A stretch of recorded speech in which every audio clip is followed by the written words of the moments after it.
There's one. Big old white bass. Wow, look at the size of that. That's a good white right there. Hey, welcome back everybody. We're rocking and rolling out here today on your Southwest Outdoors Report, catching a lot of white bass out here on Richland Chanbers Reservoir. I want to show you something here real quick. We're going to put this one back. They're biting a slab spoon out here in about 40 feet of water, and that's a nice size white there. Two techniques to catch two different species of fish. There are hybrid stripers in this lake, and as I showed you last week on Lake Cooper, there's a very special technique to catch the hybrids versus the white bass. If you want to catch a hybrid, you drop it down to the bottom. As soon as it hits the bottom, you click your reel into gear and crank it about 6 or 7 times real quick. Push your button and let it fall back. The hybrids will chase it when you're cranking it real fast. The white bass pretty much want it on a hop. So you let it get to the bottom and you give it a couple of good twitchy hops, hard pops with your rod tip, and then let it go back to the bottom. Hop it up again, let it fall back, and the white bass typically will hit it on the fall. Two different techniques for two species of fish at many lakes around our 4-state region, including right here at Richland Chanbers. Here's Brian Hughes right now with your Texas Freshwater Lake Fishing Report, followed by Bill Olson, saltwater down on the coast.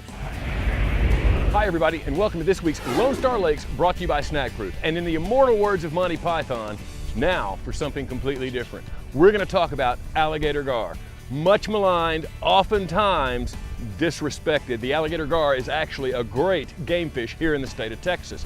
It got that reputation a few years ago when a monster over 240 pounds was reported from Lake Sam Rayburn. The best fishery for gar, however, especially jumbo 100-pound plus fish, is down on the Trinity River below Lake Livingston. Now you need some special gear for this. I like the Abu Garcia Ambassador 7000 Big Game Series with 100-pound test, a wire leader, and heavy-duty saltwater treble hooks. I'm going to put that on a Shakespeare Ugly Stick saltwater rod, and then I'm going to put a quarter of a chicken on there as my bait. We're going to lob that out in the river in an area where current meets slack water somewhere near the channel. That's one of your best chances for getting a huge Texas alligator gar. Now, that's this week's Lone Star Lakes, brought to you by Snack Proof. Let's check in with Mr. Bill Olson. He's on the coast. Hi folks, Texas Outdoors Journal brings you this week's report. For the very best monthly coastal and inland fishing information, plus year-round hunting tips, check out our award-winning magazine. Pick up a copy of TOJ on newsstands or subscribe securely at the website on the screen. Well, hot weather is settling in, and anglers will need to slow down their presentation in the bays while fishing deeper shell, drains, drops, or the intercoastal. Downsizing to a 1/4 ounce or lighter jig head will create a slower fall. In the surf, anglers should begin the day fishing topwater lures like Bomber's Badonkadonk in the first gut before first light. Once the sun breaks the horizon, switch to the deeper water. You'll also want to keep a wire or titanium leader handy in case a school of Spanish mackerel or king mackerel cruise by. On those days when the winds build, head to the shallow flats. Estes, Dagger, Yarborough, or near Cullen Bay will see schools of redfish on the move. The winds allow a drift to be set up, ripples the water, and allows anglers to get close from some exciting sight casting. This weekend, Saturday has a double tide schedule of 2 high and 2 low tides. This Sunday is a 3 tide day with 2 low tides and just 1 high. I'm Bill Olson, and I'll see you on the coast. Oh, that one hit like a Harley-Davidson motorcycle. Whoa, and he's strip and drag.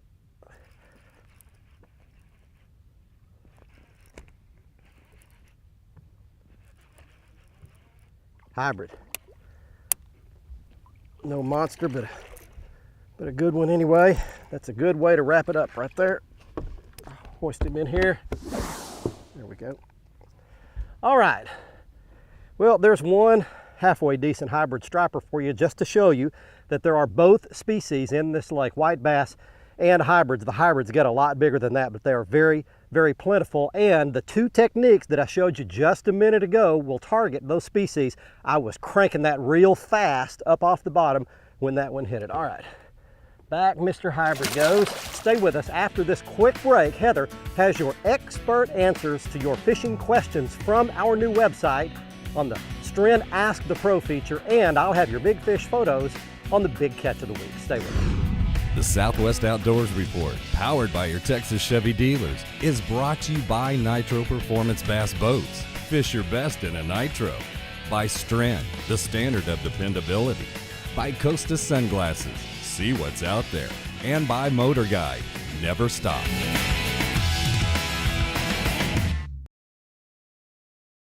This is the Southwest Outdoors Report, powered by your Texas Chevy dealers. Welcome back, everyone. It's time for our Ask the Pro feature, brought to you by Stren, the standard of dependability.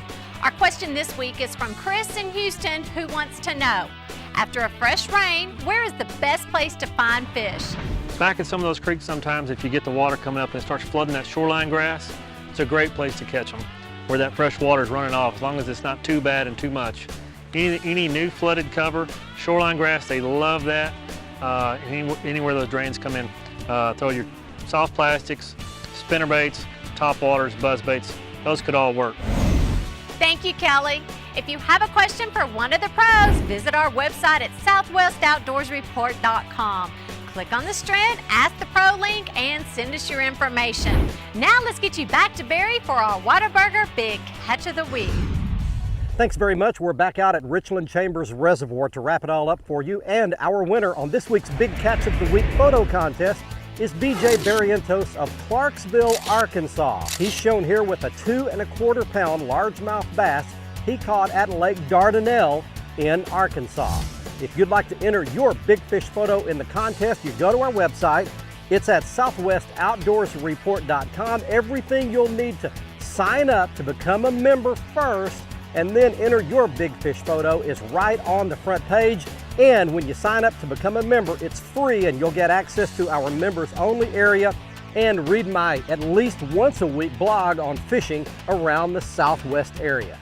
Now, I do want to mention that you want to be sure and get in and sign up to become a member, because in the future, we'll be adding much more to the members only area, including all of my recommended guides and outfitters and lodges for the best fishing around our 4-state region, plus much more. It's free. Plus, you'll get a weekly email about what's coming up on that week's episode and any show schedule changes. Sign up at southwestoutdoorsreport.com. And by the way, there are no conflicts on next week's show. We'll be on Thursday night at 10:30 p.m., Saturday morning at 8 o'clock. Until then, I'm Barry Stokes saying be safe, have fun. Bye-bye, y'all.